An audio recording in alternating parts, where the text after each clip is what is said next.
And end of round 1. Mga bay, dito na tayo sa second round ng laban ni Kenneth Louver versus nitong challenger ng China.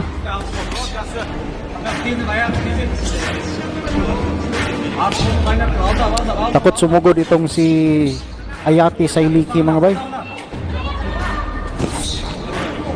Pero maganda yung galawan dito ni Kenneth Louver.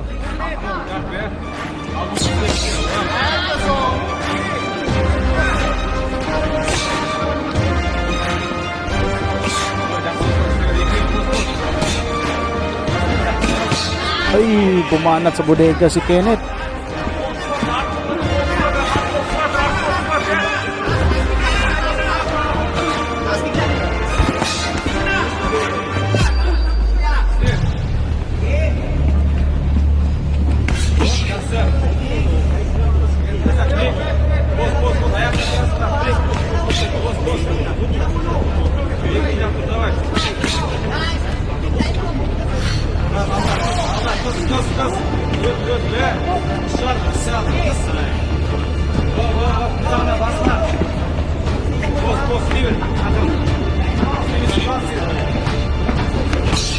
Ala, nakatama pa doon si Kenneth, mga bay.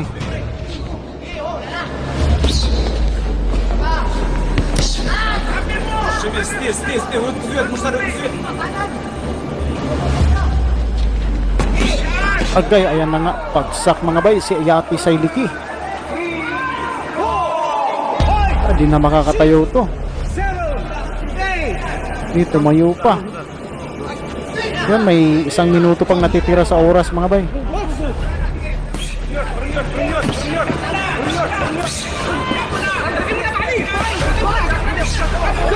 Bumagsak muli.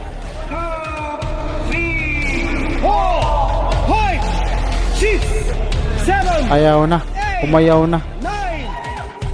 Wala na, bagsak na yung kalaban. Umayaw na, mga bay. Panalo